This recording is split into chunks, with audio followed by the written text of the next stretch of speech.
Cumprimentamos a todos com a paz de nosso Senhor e Salvador Jesus Cristo. Estamos iniciando mais um EBD da TV. Eu sou o pastor Henrique, moro atualmente em Americana, São Paulo. Antes morava em Imperatriz, Maranhão. Se você deseja nos convidar, entre em contato conosco. Meu telefone ainda é o mesmo, DDD do Maranhão, 99, e o telefone 991520454. O telefone da minha esposa, a irmã Edna, DDD aqui de Americana, 19, o telefone 98448-2187.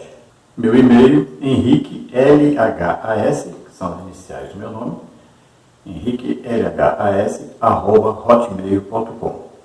Se você deseja nos ajudar, entre em contato conosco ou envie aí pelo nosso Pix, que você vê aí. É o meu CPF, 331-957-81620. É Banco Bradesco Imperatriz. E as contas, Caixa Econômica, aí tem o Bradesco e tem Banco Brasil. Banco Brasil é o nome da minha esposa, Edna Maria Cruz Silva. Envie qualquer quantia e nos ajude.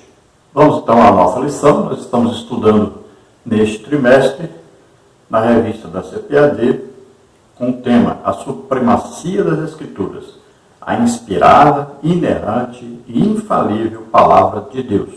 O comentarista deste trimestre da CPAD é o pastor Douglas Batista, que é presidente da Assembleia de Deus de Missão do Distrito Federal. Hoje nós estaremos estudando a lição de número 9, que tem como título As Histórias e as Poesias Falam ao Coração. Então, nós estamos vendo aí uma sequência, da nossa Bíblia, não da Bíblia hebraica, não da Bíblia dos judeus, mas na nossa Bíblia estamos vendo uma sequência. Vimos o Pentateuco, os 5 primeiros livros. Agora vamos estudar os livros, então, históricos e poéticos. Então, os livros históricos, a partir, então, de Deuteronômio, nós passamos, então, para estudar Josué. Então, nós vamos estudar aí de Josué para frente. Aí na próxima lição nós vamos estudar sobre os profetas. Nesta lição vamos estudar os seguintes tópicos e subtópicos. Vamos ver. Tópico 1, as histórias do Antigo Testamento. Subtópico 1, os livros históricos. Subtópico 2, as histórias dos juízes. Subtópico 3, as histórias dos reis. No tópico 2 nós vamos ver os livros poéticos e de sabedoria do Antigo Testamento. Subtópico 1, os livros sapiensais e poéticos. Subtópico 2, Eclesiastes, Provérbios e Jó. Subtópico 3, Salmos e Cantares de Salomão.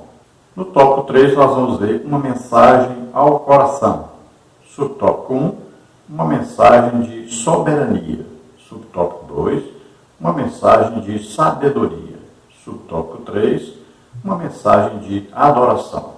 Vemos que está aí condensado, um estudo dentro desses livros históricos e poéticos. É evidente que só para estudar Salmos nós precisaremos aí de um ano inteiro, muita coisa. Mas um resumo aí, vamos dizer assim, resumo do resumo do resumo do resumo, nós vamos ver aí nesta lição de hoje. Vamos ver o texto áureo, que diz assim: Estou aflitíssimo, vivifica-me, ó Senhor, segundo a tua palavra. Salmos 119, 107. Veja então que o salmista está aflito, e não é pouco, é muito aflito, aflitíssimo. E ele sabe que o refrigério para ele, que o que vai dar vida a ele, é a palavra de Deus. Então ele pede a Deus para que encontre as palavras certas que estão na palavra do Senhor, que estão na Bíblia, no caso aí a Bíblia hebraica na época, mas estão ali as palavras que são necessárias para que ele saia dessa aflição. Então a palavra de Deus vai fazer o quê? Ela vai provocar o arrependimento, se for necessário, nesse caso. Ela vai provocar o consolo, ela vai mostrar o consolo de Deus, se esse for o caso. Então, ela vai mostrar o que é necessário. Ela vai exortar, ela vai edificar, ela vai consolar, de acordo com a necessidade. Então nós vamos lendo a palavra de Deus, estudando a palavra de Deus, e ela vai dando a nós tudo o que for necessário para que nós tenhamos uma vida equilibrada e em comunhão com Deus. Agora, a verdade prática diz: os livros históricos e poéticos mostram a soberania e a sabedoria divinas. O relato dessas verdades produz fé e esperança em nossos corações. Então, soberania e sabedoria. A palavra de Deus nos mostra isso. Essa soberania quer dizer o quê? O controle de Deus sobre tudo e sobre todos. Deus está no controle. Olha, Ele tira reis, coloca reis, Ele quem comanda todas as coisas que acontecem. Ele está no controle de tudo isso. Mesmo as catástrofes. Veja, por mais que nós procuremos, né? Nós aqui fabricamos muitas vezes as coisas que acontecem. Nós vamos fazendo aí, né, as queimadas, nós vamos aí invadindo cada dia mais com casas e mais casas, apartamentos, as cidades cada dia ficam maiores. Nós vamos mudando, fazendo fábricas, mudando o clima do país, né? Vamos aí o mundo inteiro só se preocupa em fabricar. Esse lixo não sabe onde coloca. Então, à medida que o tempo vai passando, nós estamos destruindo o planeta. Não quer dizer que vai chegar um dia a nós destruirmos. Quem vai realmente acabar com tudo isso é Deus. Mas, enquanto o ser humano estiver na Terra, vai haver sol, vai haver chuva, vai haver plantação, vai haver comida. Não se preocupe. Agora, que o homem faz de tudo para acabar com isso, faz. E aí vem a resposta da natureza, né? Deus não vai fabricar isso que está acontecendo, mas o homem é que fabrica. Agora Deus está no controle de tudo. Ele é soberano, ele sabe até onde precisa ele haver uma mudança, né? E ele vai trabalhando no coração das pessoas. Quanto mais as pessoas se entregarem a Deus, mais se voltarem para Deus, mais elas terão consciência de que devem viver diferente do que estão vivendo. Devem procurar destruir menos, né? Olha aí, nós já estamos com ameaça de guerra. Imagine o que uma guerra provoca num país. Uma destruição muito grande. Aí, destruição na agricultura, destruição das cidades, né? Destruição das terras férteis. Tudo isso vai sendo destruído. Então nós temos que pregar o Evangelho para que o máximo de pessoas se convertam, porque a pessoa, ao se converter, ela não vai estar vivendo para destruir as coisas. Ela vai ter consciência do que está fazendo, onde está vivendo, vai cuidar de tudo. Agora, sempre Deus estará no controle, não vai deixar que ninguém passe daquilo que pode passar. E Deus é todo sábio, Ele conhece, sabe tudo sobre o passado, sobre o presente, sobre o futuro, porque para Ele tudo é presente. Então Ele sabe o dia que eu nasci, sabe o dia que eu morri. Então Ele sabe todas as coisas. Ele sabe de tudo que o ser humano fez, faz, vai fazer ainda. Tudo Ele sabe. Então, Ele tem conhecimento total, sabedoria total para controlar, para fazer o que é preciso, para agir na hora certa. Ele sabe tudo e está no controle de tudo. Nós devemos descansar em Deus. Então Ele está velando por nós, Ele está aí preparando cada um de nós para estarmos para sempre com Ele um dia. E nossa esperança cada dia se aviva mais. Quanto mais acontecem coisas, né, mais nós sabemos Jesus está voltando para nos buscar, para que nós estejamos para sempre com Ele. Nós temos uma morada eterna para onde nós vamos. Então estejamos sempre esperançosos, confiantes em Deus.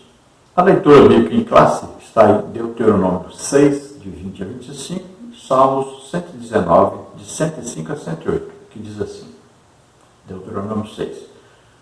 Quando teu filho te perguntar no futuro, dizendo: o que significam os testemunhos e estatutos e juízos que o Senhor nosso Deus vos ordenou? Então dirás a teu filho: éramos servos de Faraó no Egito, porém o Senhor, com mão forte, nos tirou do Egito. E o Senhor, aos nossos olhos, fez sinais e maravilhas grandes e terríveis contra o Egito, contra Faraó e toda a sua casa. E dali nos tirou para nos levar e nos dar a terra que jurara a nossos pais. E o Senhor nos ordenou que cumpríssemos todos esses estatutos, que temêssemos ao Senhor nosso Deus, para o nosso perpétuo bem, para nos guardar em vida, como no dia de hoje. E será para nós justiça quando tivermos cuidado de cumprir todos esses mandamentos perante o Senhor nosso Deus, como nos tem ordenado. Agora, Salmos 119, 105 em diante diz: lâmpada para os meus pés é a tua palavra, e luz para o meu caminho.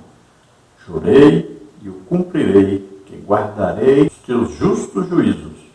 Estou aflitíssimo, vivifica-me, ó Senhor, segundo a tua palavra. Aceita, eu te rogo, as oferendas voluntárias da minha boca. Ó Senhor, ensina-me os teus juízos. Glória a Deus. Aleluia. Então, dentro aí de um pouco, do que existe aí, tanto nos livros históricos e poéticos, nós vimos aí uma parte e nós vimos aí uma pequena porção do que nós temos aí para aprender tanta coisa maravilhosa dentro da palavra de Deus. Então, ao mesmo tempo, nós vamos estudar aí sobre os livros históricos, contando a história desse povo de Deus. Vamos ver aí coisas maravilhosas, Vamos estudar aí desde a saída desse povo da terra do Egito e agora como é que eles vão viver a partir daí. Então, vai começar com Josué. Nós vimos aí que Josué se encontra agora à beira do rio Jordão. Veja bem, assim como Moisés esteve à beira do mar, agora Josué se encontra à beira do rio. Moisés precisava que o mar se abrisse e Josué precisa que o rio se abra. Era o tempo de enchentes, o rio estava cheio. E o povo precisava passar para possuir a terra que lhe estava prometida. Veja bem, ali é o limite. Se você atravessa, você possui a herança de Deus. Se você não atravessa, não possui. Então a nossa vida também é assim. Nós aceitamos a Jesus como Senhor e Salvador. Então nós temos à frente batalhas a serem vencidas. Nós temos que lutar e vencer o inimigo. Veja bem, Deus disse para Josué: agora você vai entrar e vai matar, destruir todos os inimigos. Não pode deixar nenhum vivo. Olha só, é a vida de quem quer servir a Deus. Você, no Novo Testamento, não é inimigo pessoas, agora é Satanás e seus demônios. Nós vamos agora participar de uma luta, de uma guerra, e nós temos que vencer o inimigo. Agora, nós não podemos fazer alianças com esse inimigo. Não podemos deixar que esse inimigo deixe em nossa vida prisões, marcas. O inimigo não pode nos dominar em algumas áreas. Nós temos que vencer em todas as áreas. Então nós vamos entrar e vamos lutar. É uma vida de luta. Josué falhou muito por quê? Porque fez aliança, por exemplo, com os gibeonitas. Nunca conseguiram possuir a terra que Deus lhes deu, porque nunca derrotaram totalmente os inimigos. Josué não deixou um substituto à sua altura. Então veja só, assim também é a nossa vida cristã. Nós temos que entrar e acabar com toda a amizade com as coisas de Satanás e dos demônios. Temos que destruir isso, acabar com isso na nossa vida. Assim, este povo começou com Josué. Aí nós vamos ver o período dos juízes, porque não havia mais aquele povo, não havia mais Josué para comandá-los e também Moisés já tinha morrido antes mesmo de entrar na Terra Prometida. E aqueles anciãos todos haviam morrido também. Agora o que restava é o quê? Um povo que vivia do jeito que quisesse. Não cumpriam as leis que o Senhor ordenou para que eles cumprissem. Quebraram a aliança com Deus, começaram a cair na idolatria, então Deus começou a castigá-los. E aí, quando eles clamavam a Deus, Deus enviava juízes para os livrar. E assim vai por diante. Nós vamos ver durante a lição. Vamos ver a introdução da lição que diz: a Bíblia faz uso de gêneros literários para expressar a revelação divina. Para contar as histórias do povo de Deus, os livros históricos servem-se da literatura chamada de narrativa. Os livros poéticos e de sabedoria recorrem ao texto lírico com o propósito de despertar sentimentos. Em vista disso, na lição de hoje estudaremos as experiências e as instruções relatadas desses livros, cuja mensagem fortalece os nossos corações. Então, para que o povo de Deus soubesse da sua história, que não fosse apenas recordando o que alguém havia dito, então foi preciso escrever isto. Então, esse povo precisava se lembrar de tudo que lhes aconteceu. Esse povo precisava saber que sempre Deus esteve no controle, sempre Deus esteve cuidando deles. Então foi escrito tudo isso, desde a criação, até os dias de hoje. Nós temos aí a Bíblia que nos orienta, que nos mostra, nos conta as coisas que Deus fez, o que Deus falou.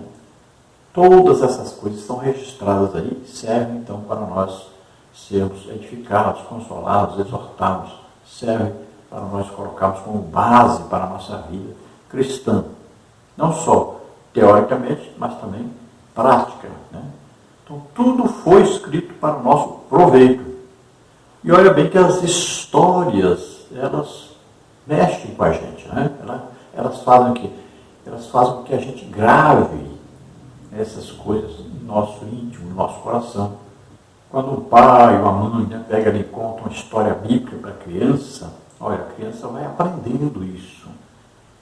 Ela vai guardando no coração. Pode ver que você conta a história para uma criança, aí passa um tempo, você vai contar aquela mesma história, aí ela já começa até a interromper e falar: sim, foi assim, foi assim. Aquilo ela guardou, ela memorizou. Isso é muito importante. Os pais devem sempre contar as histórias bíblicas para as crianças. Já a parte poética, ela vai mexer com os nossos sentimentos. Ela vai fazer com que nós aprendamos a conviver com as pessoas, a amar as pessoas, a tratar bem as pessoas, a ajudar as pessoas, orar pelas pessoas, interceder por elas. Então, essa parte poética, ela vem mais na parte, então, de transformação dentro dos sentimentos. Ela vai trabalhar aí na parte da alma, que trata de relacionamentos. E o relacionamento sempre é, primeiro, com Deus, depois é nós conosco mesmo, depois nós com os outros. Então, nessa tabela você vê aí um enredo dos livros históricos.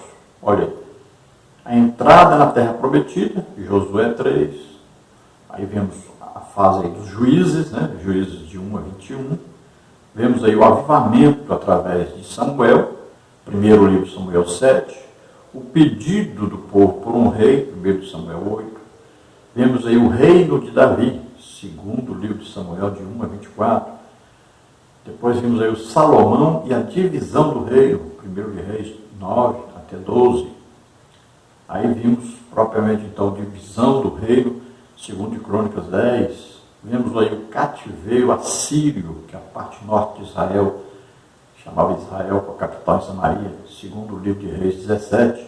Aí vemos a destruição do templo e o cativeiro babilônico, segundo o livro de Crônicas 36, agora na parte sul, de Judá, com a capital Jerusalém. Depois Temos aí o primeiro regresso dos cativos, Esdras, de 1 a 6, então o povo voltando da Babilônia para Jerusalém e a Judéia. Vemos aí agora o segundo regresso dos cativos, Esdras, 7 a 10. Depois vemos aí o terceiro regresso dos cativos, Neemias, de 1 a 7. Então os livros históricos e poéticos estão aí dentro desse resumo, né, desse enredo aí que estão aí nessa tabela. Então os livros históricos têm aí conquistas, exílio e restauração. Aí com um pequeno resumo você vê, olha, embora a entrada na terra iniciasse uma nova época para o povo de Deus, esse novo tempo estava diretamente relacionado com o que Deus fizera na geração anterior. Deus assegurou Josué de sua presença com ele e comissionou a completar a tarefa para a qual chamara Moisés. Por aproximadamente 200 anos, o povo hebreu lutou para se estabelecer em Canaã, terra dominada pelas ideologias religiosas, culturais e políticas dos cananeus. Esse foi o cenário histórico que serviu de plano de fundo ao levante de juízes em Israel. Renomados historiadores e arqueólogos afirmam que o nome do livro teria sido uma homenagem a Samuel, o livro aí de Samuel. O último juiz de Israel e o primeiro dos profetas, ele ocupou o cargo de regente da nação entre os períodos pré-monárquico e monárquico. Os livros de Crônicas, Esdras, Neemias e Ester compõem a seção veterotestamentária denominada História pós-exílica, pois foram escritos após o cativeiro e contêm registros dos acontecimentos desse período. A narrativa em Crônicas começa com Davi, em aproximadamente 1000 a.C., e termina nos tempos de Neemias, em torno de 430 a.C. Aí os acontecimentos relatados em Ester ocorrem durante o reinado de Xerxes I, Assuero, em hebraico, que governou o Império Persa de 486 a 464 a.C. Pouco se sabe a respeito da condição religiosa dos judeus nesse período. Os temas das obras a serem estudados, então, nessa lição, nessa revista aí, giram em torno da atividade divina de chamar, escolher, punir, redimir e usar a nação de Israel como povo da aliança para cumprir seus propósitos globais.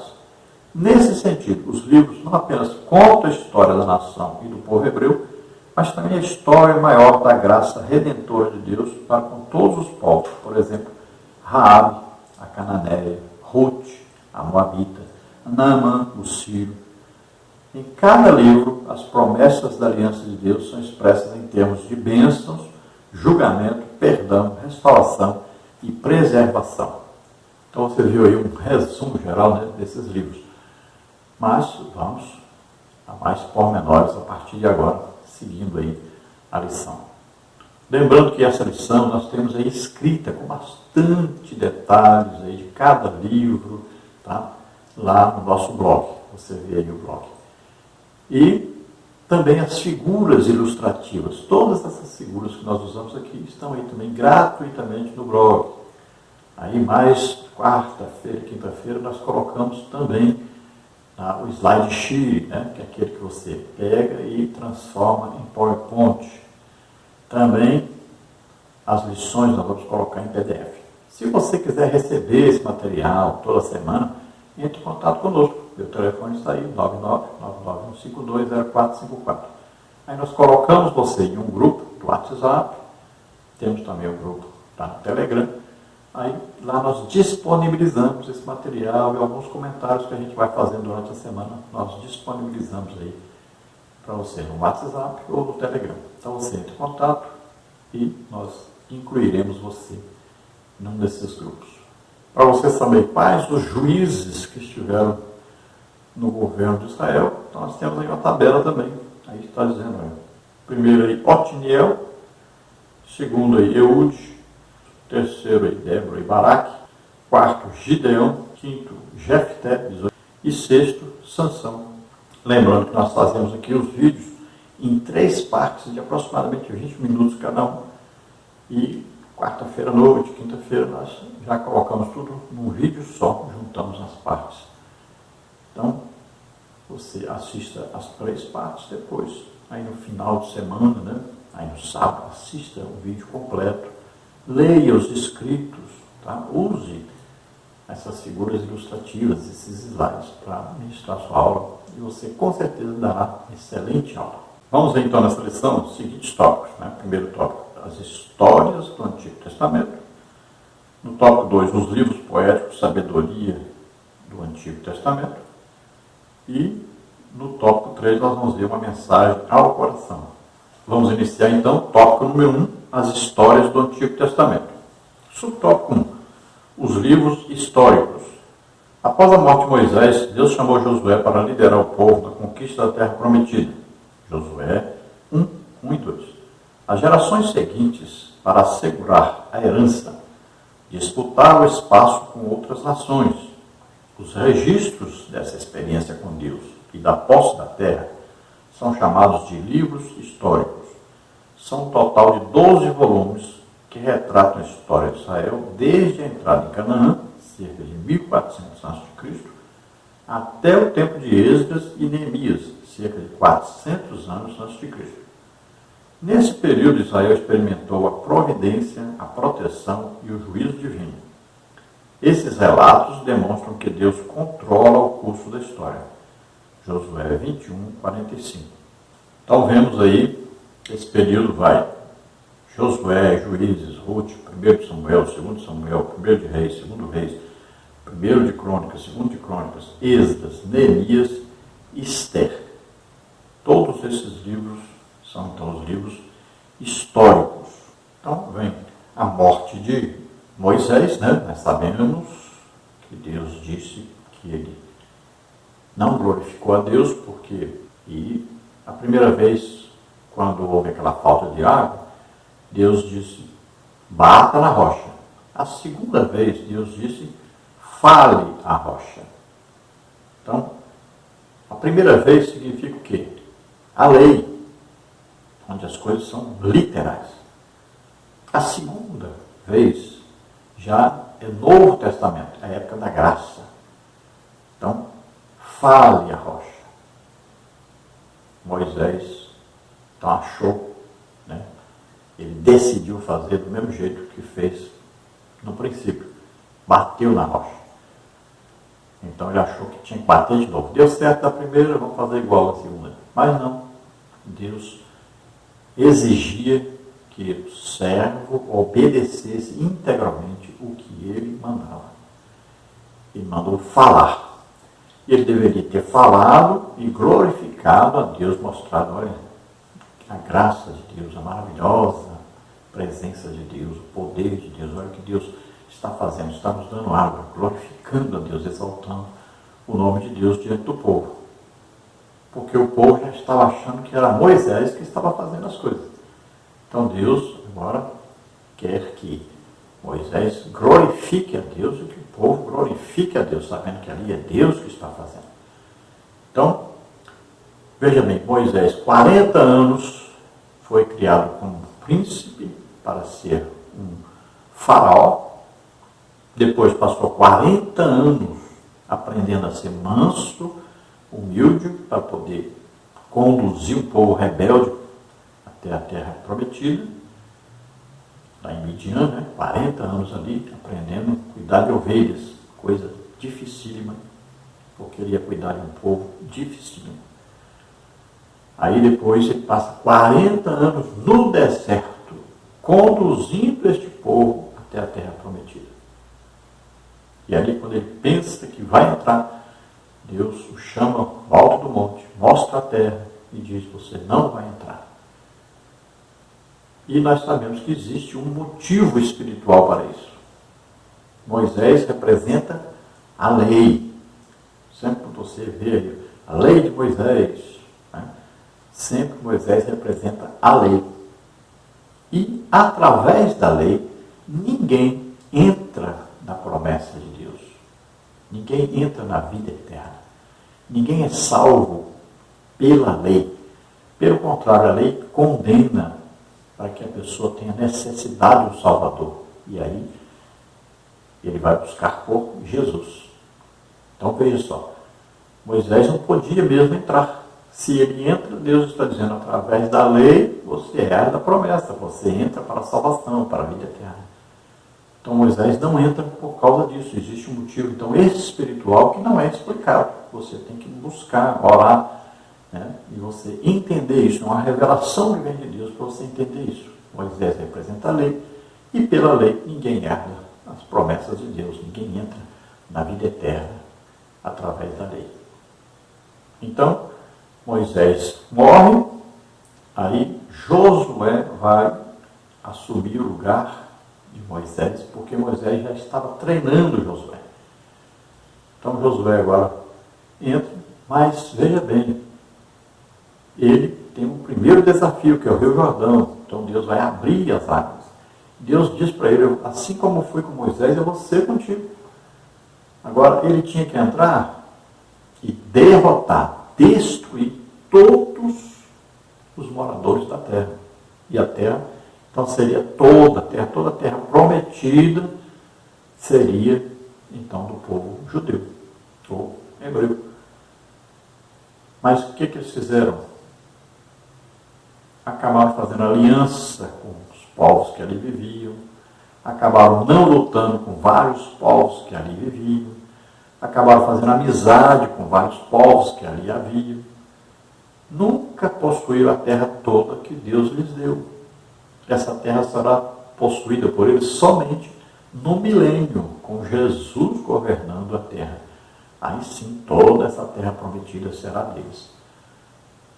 Mas Josué não conseguiu fazer isso. Aí depois vem, então, os juízes, né?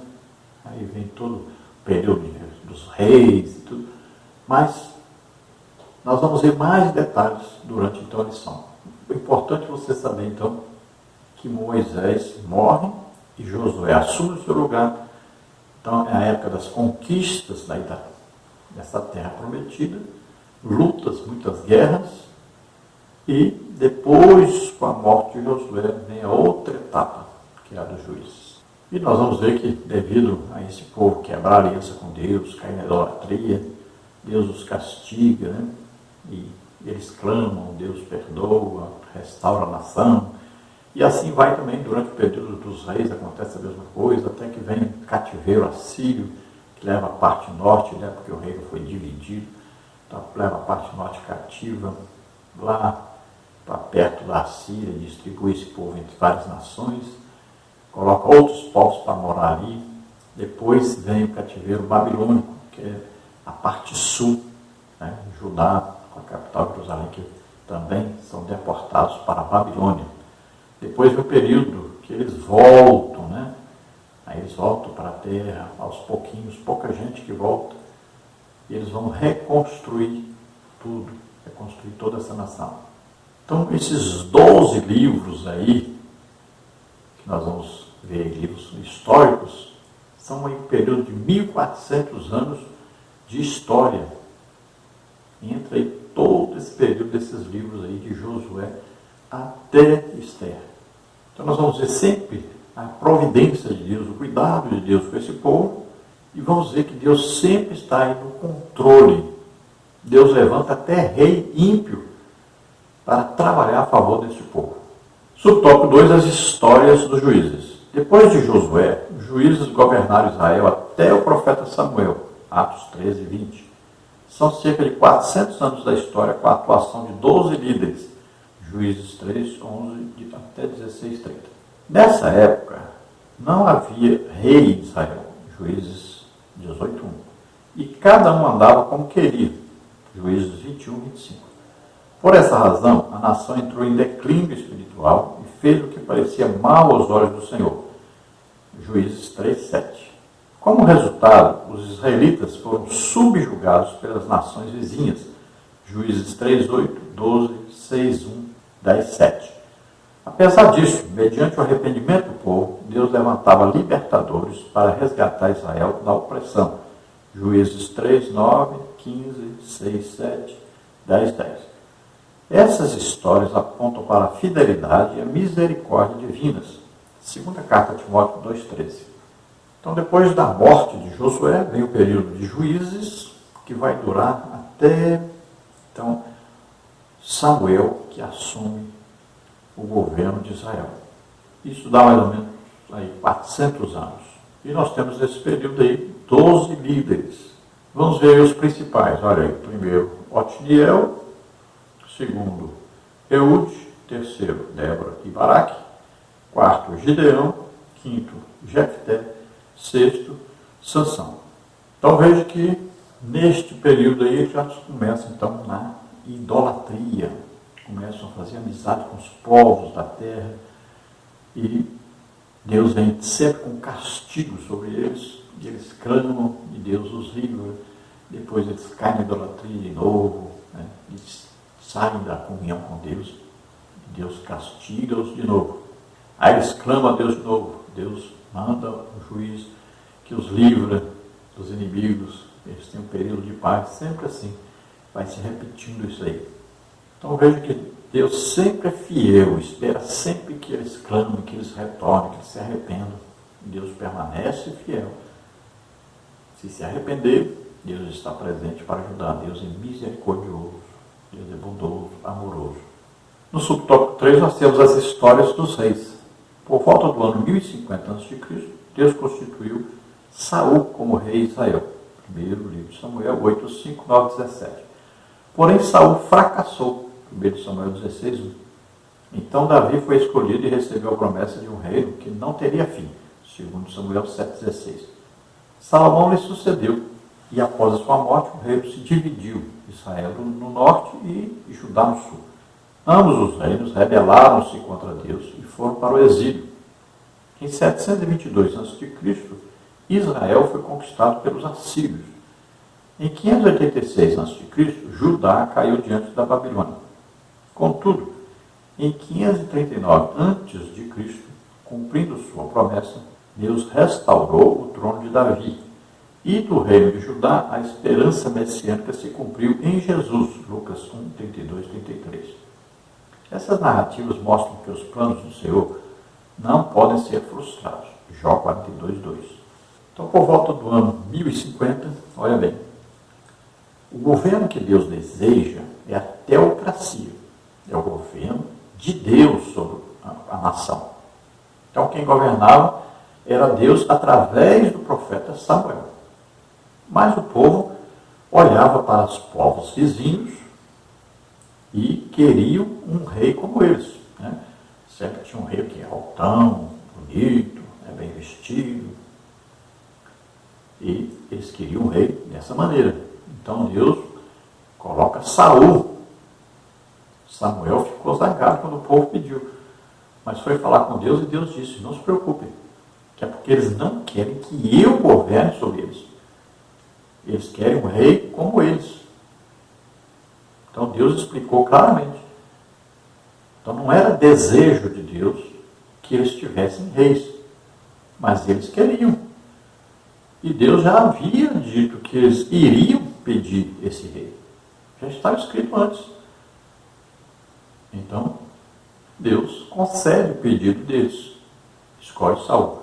Saul governa 40 anos, mas Saul era um rei que ele sabia o quê? Tocar jumentos, né?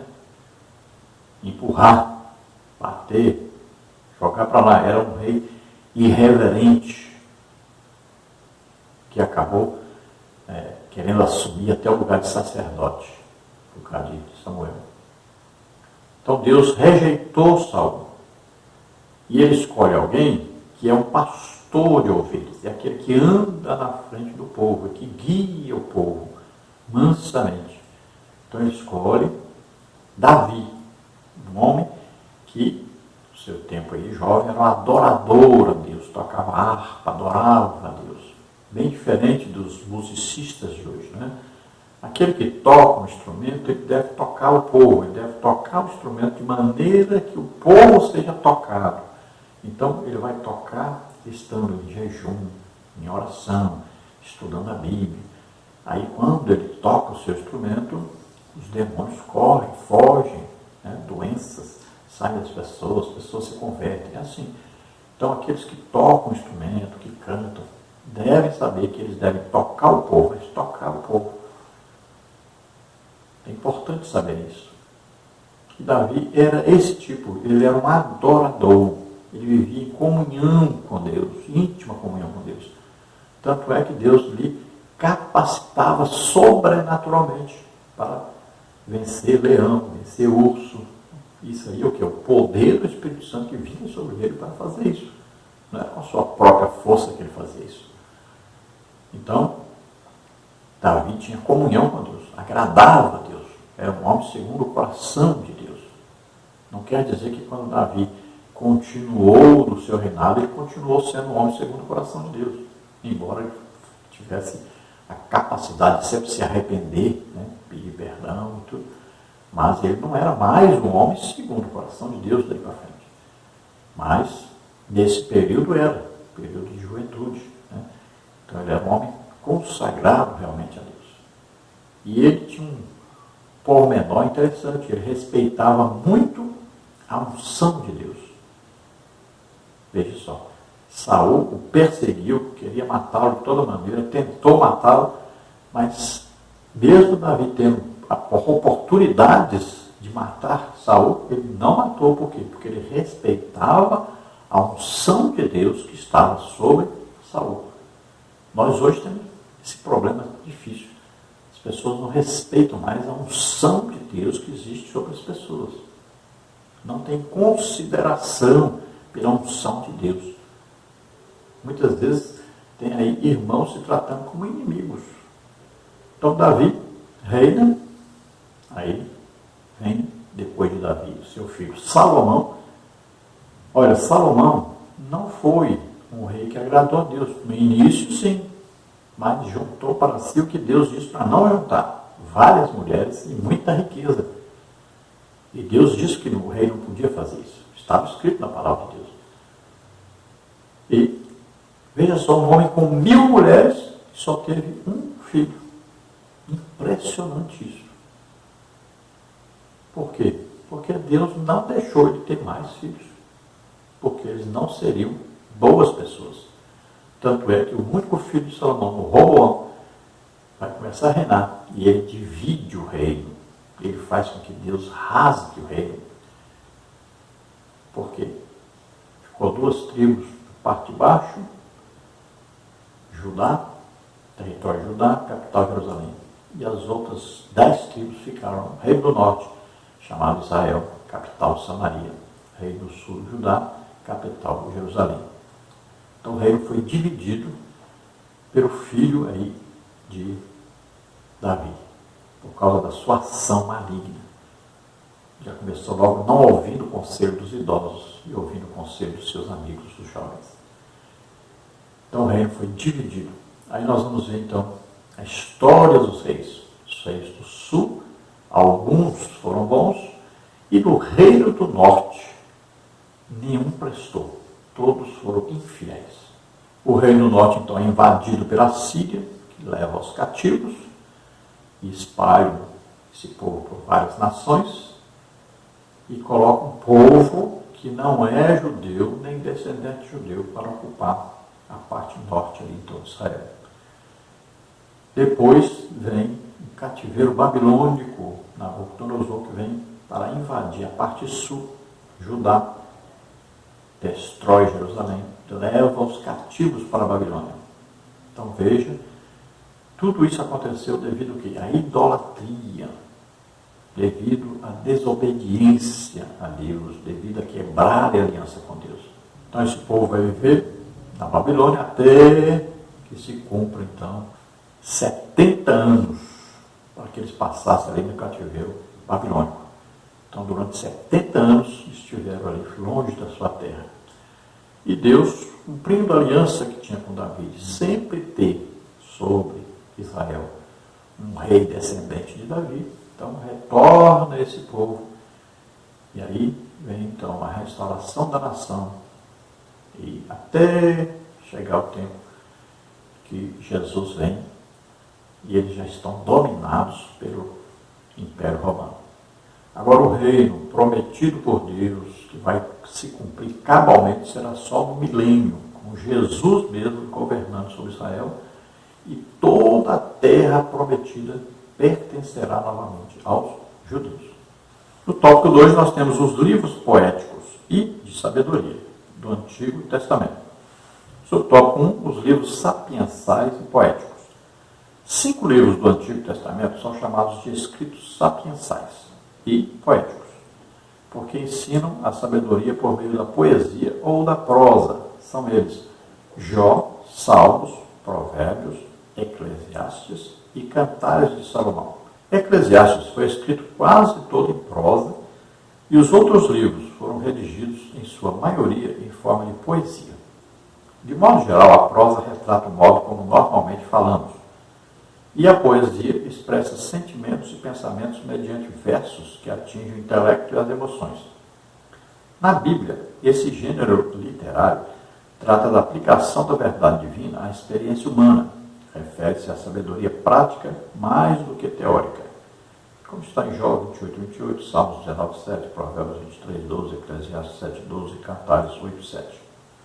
Então, esses escritos são chamados sapiensais e, veja bem, provérbios, o que é? São coisas que se dizem no dia a dia, né?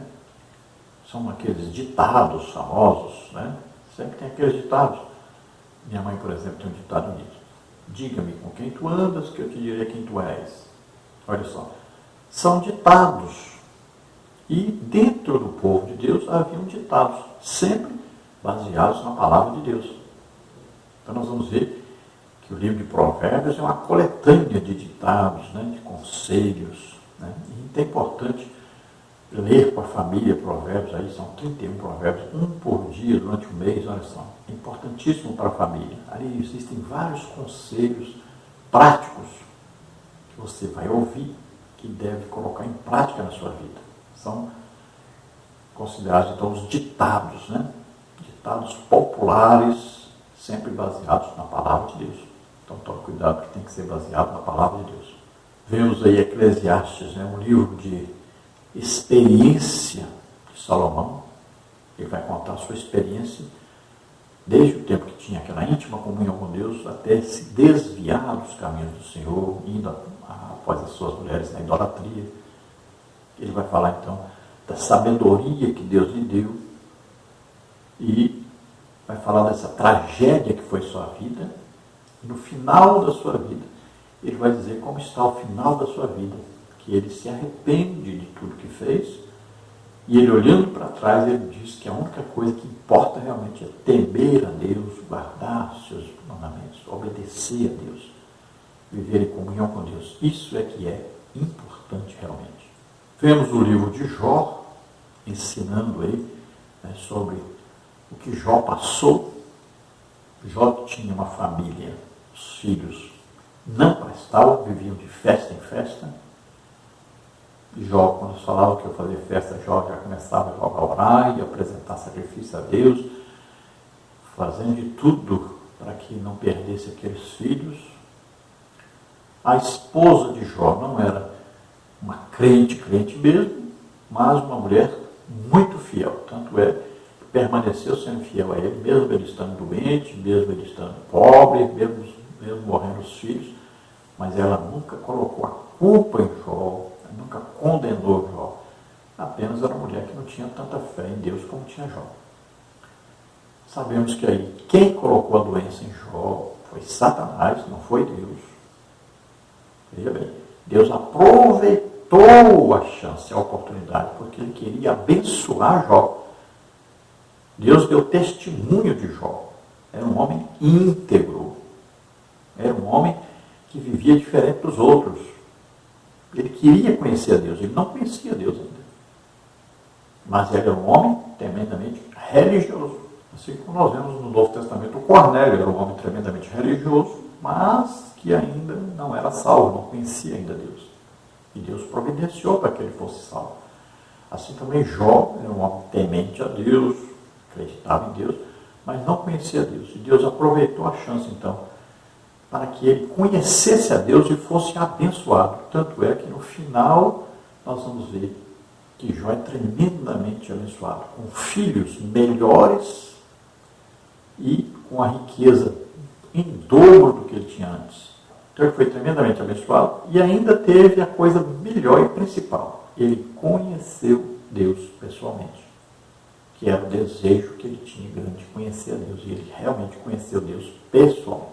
Vemos aí o livro de Cantares, que você pode colocar a relação íntima de um casal como sendo a relação da igreja com Jesus Cristo. E você vê que é uma mensagem romântica, né? Nós podemos até usar entre os casais, mas aí é uma referência à igreja, à noiva, com Jesus Cristo. Vemos o livro de Salmos, aí contando, narrando, em poesia, né? Em música, que salmos eram usados como música. Então, a palavra de Deus, o louvor a Deus, a adoração a Deus, sempre cantado. Lembrando a você que os vídeos são feitos em 3 partes, agora nós estamos na última parte, as partes geralmente entre 20 e 25 minutos cada uma, e quarta-feira à noite, quinta-feira, nós juntamos as 3 partes, fazemos um vídeo só. Esses slides e figuras ilustrativas que colocamos aqui, você pega no nosso blog gratuitamente, e lá também você pega os estudos escritos, que são muita coisa e muito material para você estudar. Vamos então continuar a nossa lição. Subtópico 2, Eclesiastes, Provérbios e Jó. O tema de Eclesiastes está na frase "é tudo vaidade", Eclesiastes 1:2, indicando a efemeridade da vida humana. Por isso, ao final, o autor declara que o sentido da vida é teme a Deus e guarda os seus mandamentos, Eclesiastes 12:13. O tema de Provérbios afiança que o temor do Senhor é o princípio da ciência, sabedoria, Provérbios 1:7. Ensinando que observar os princípios divinos nos faz pessoas sábias. Portanto, ao concluir, o escritor enfatiza que uma pessoa temente a Deus é digna de ser honrada. Provérbios 31:30. O tema de Jó é o sofrimento. Jó 1:21. Mostrando que a dor não é racional e que é preciso sempre confiar no Senhor. Então, como já citamos um pouco anteriormente, Eclesiastes nos ensina aí sobre uma vida de um rei que tinha muito poder, que tinha muita riqueza. Olha, Salomão tinha tudo o que o homem poderia desejar na vida. Olha, riqueza, sabedoria, prédios, cavalos, tudo escolhido, né? Ele tinha mais mulheres do que qualquer outro homem na terra pode ter. Então, tudo que um homem poderia desejar na vida humana, Salomão tinha. Olha, escreveu 1000 provérbios. Então, escritor famoso, construtor famoso, rei famoso, sabedoria conhecida por todos. Vinha gente de tudo quanto é lado para ouvir Salomão falar. Os cavalos todos importados do Egito, estrebarias, tinha até prata no chão. Então vejam, uma riqueza tremenda. Empregados todos treinados, os talheres de ouro. Então era um reino maravilhoso. Mas Salomão se desviou. Então ele foi após a idolatria de suas mulheres. Então ele fez aquilo que Deus disse que ele não deveria fazer. O rei não poderia ajuntar riquezas e nem mulheres. Deus havia dito isso. Era uma lei para o rei, que ele desobedeceu. Então nós vemos um período muito bom de Salomão e vemos um período muito ruim de Salomão. E no final da sua vida, então, ele reconhece que tudo aquilo, a riqueza, a sabedoria, escrever muitos livros, ter muitas mulheres, tudo aquilo aí era vaidade. E que o homem, o ser humano, possui essa vaidade e deseja sempre ter essas coisas. Mas ele chega à conclusão, e a verdadeira conclusão que nós temos que chegar na nossa vida é essa. O que importa realmente é temer a Deus, é estar em comunhão com Deus, é obedecer a Deus. Depois, em Provérbios, nós vemos aí um ensino para nós sobre o nosso viver cotidiano. E fala de que a sabedoria verdadeira é o temor a Deus. Quando nós tememos a Deus, nós vamos ganhar almas para o Senhor, vamos trabalhar na evangelização. E a Bíblia fala para nós isso. Então, a sabedoria verdadeira para Deus é esta. E esse que cumpre isso, que vive isso, deve ser honrado. Está aí no livro de Provérbios para nós aprendermos. Toda a família deve sempre ler o livro de Provérbios juntos. Já o livro de Jó nos ensina, então, que em toda a situação que nós vivemos, devemos sempre ser fiéis a Deus, nunca colocarmos a culpa em Deus das coisas que nos acontecem. Sempre devemos buscar em Deus a solução para todos os nossos problemas. Veja, Paulo diz, posso todas as coisas naquele que me fortalece. Sou mais do que vencedor. Como? Ele explica.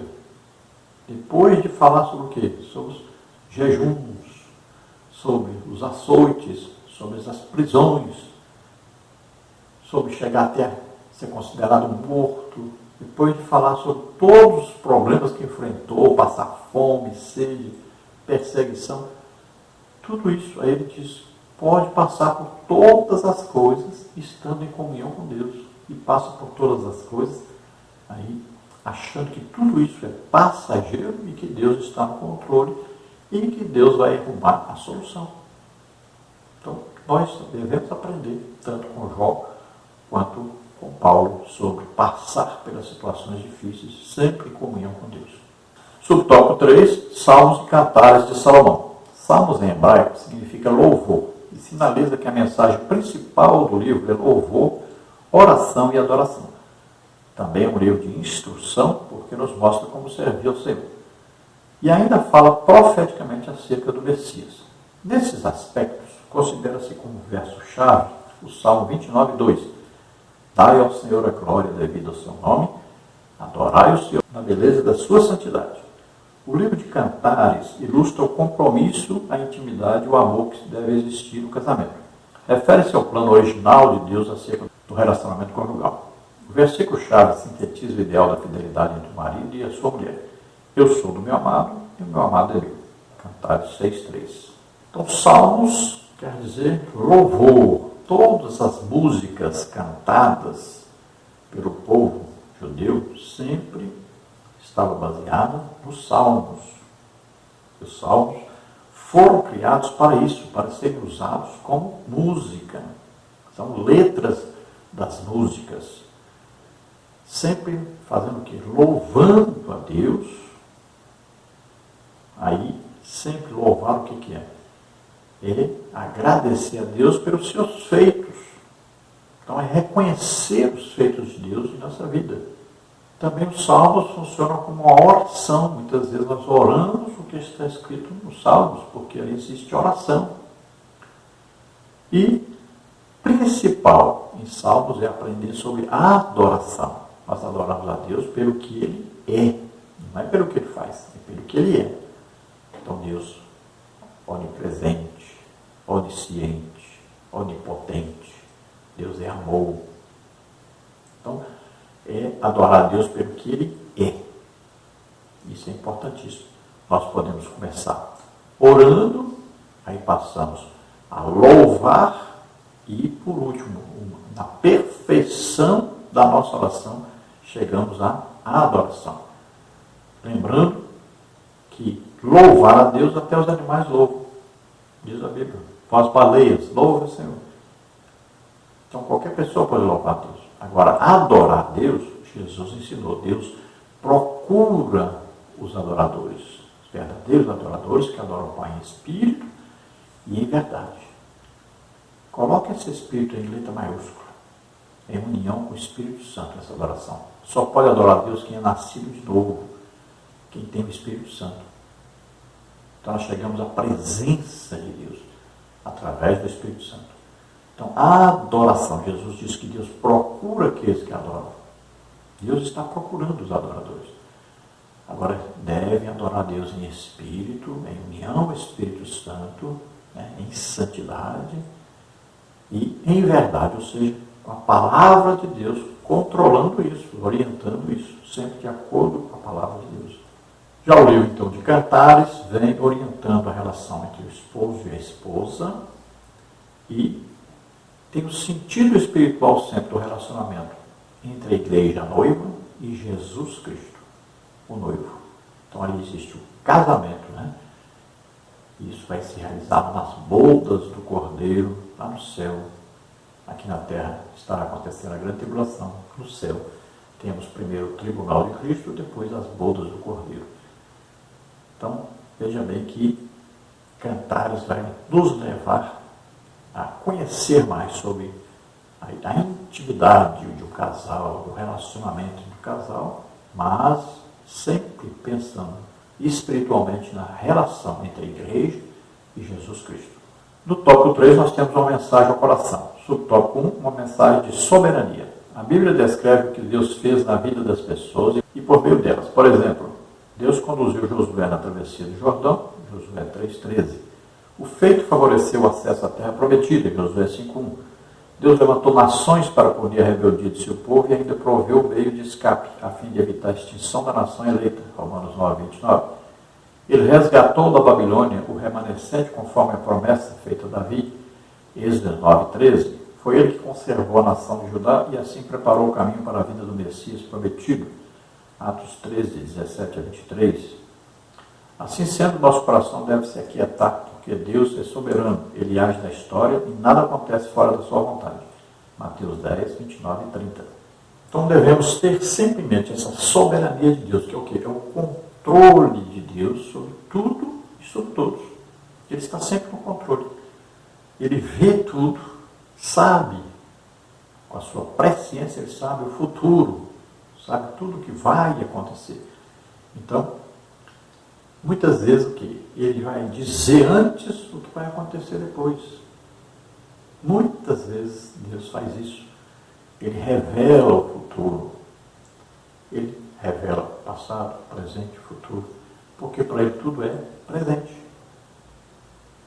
Veja bem, Deus, para ele não existe passado, presente e futuro. Para nós é que existe. Para ele tudo é presente. Então ele sabe o início e sabe o fim de todas as coisas.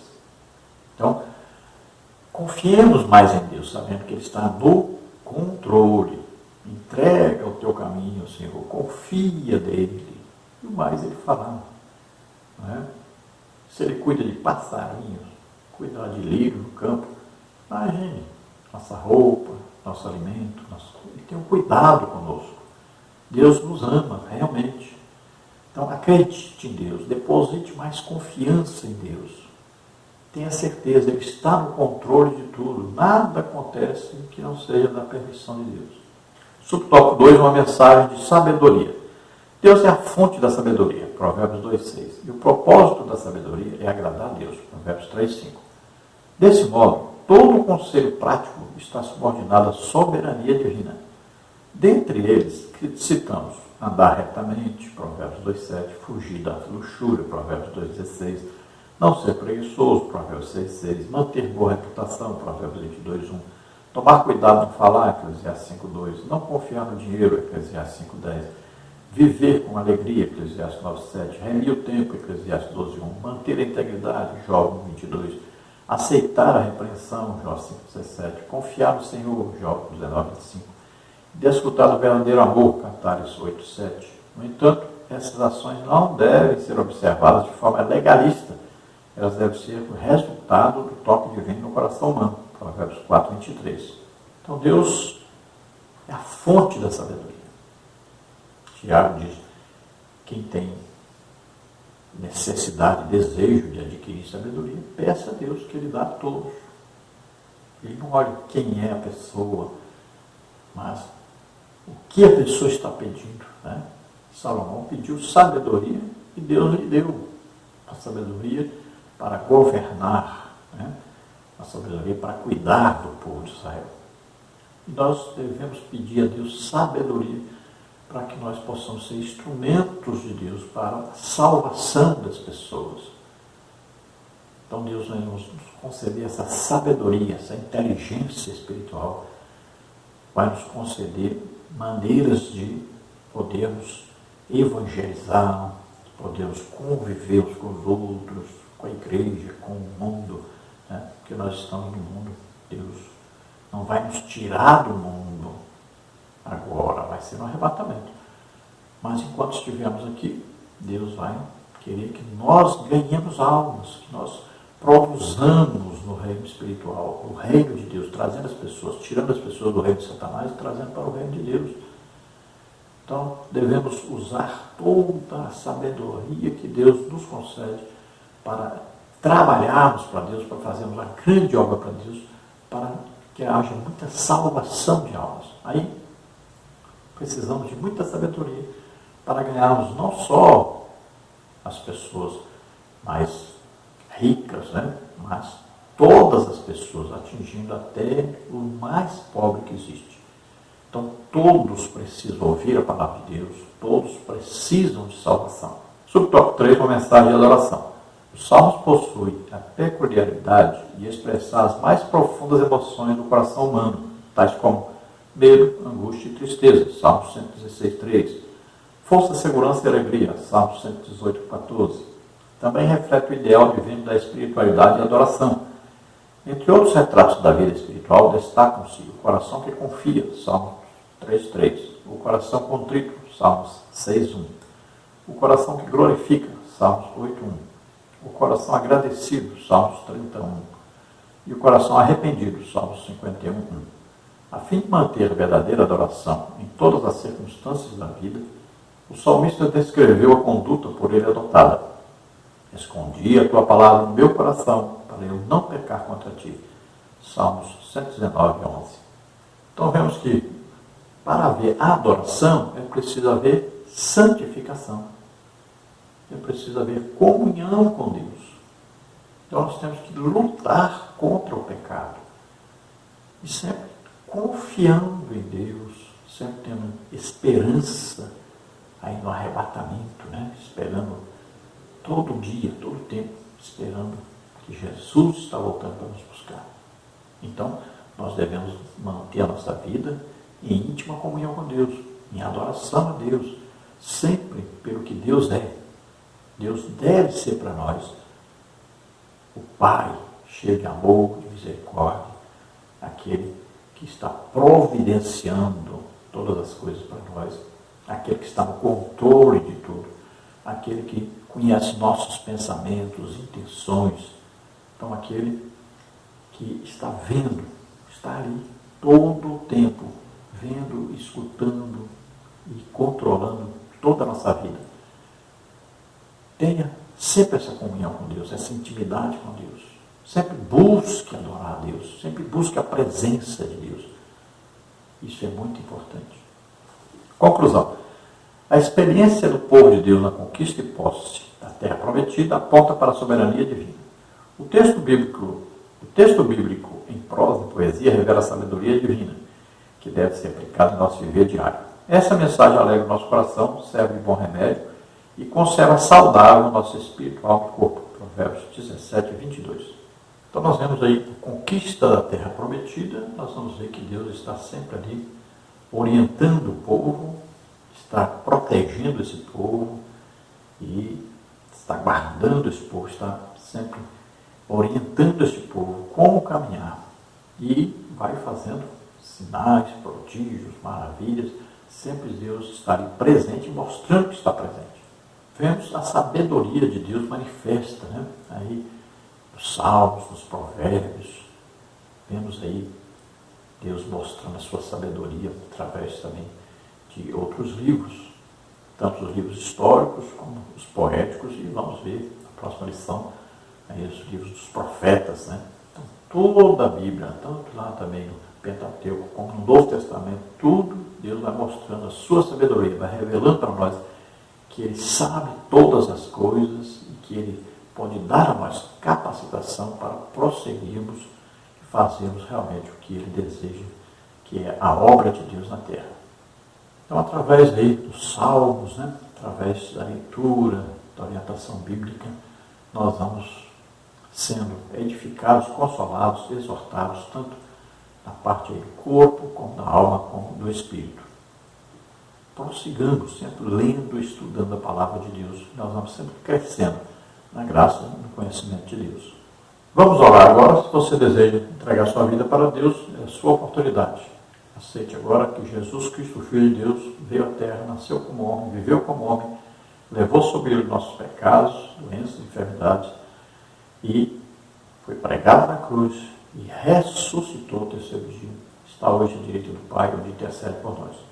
Você crê nisso, então você é salvo agora. Vamos orar juntos. Se você está doente, está enfermo, vamos orar. Você é curado agora em nome de Jesus. Vamos orar então. Pai querido, em nome de Jesus, te apresentamos essas vidas que se chegam a Ti, arrependidos dos seus pecados. Toma agora o Senhor em Tuas mãos. Ó Senhor, escreve seus nomes no livro da vida, perdoa todos os seus pecados, concede-lhes agora o Espírito Santo, em nome de Jesus. Todo que está doente, enfermo, receba agora a cura em nome de Jesus. Toca o Senhor nessas vidas. Solta em nome de Jesus. Toda doença, toda enfermidade vai saindo agora em nome de Jesus. Haramachla suri forla, quiste me fanegaste de aragrada, luste me força, revenecei. Ande na luz, em nome de Jesus. Se arrependa dos seus pecados. Entrega a sua vida para Deus. Recebe agora cura em nome de Jesus. Amém? Glória a Deus.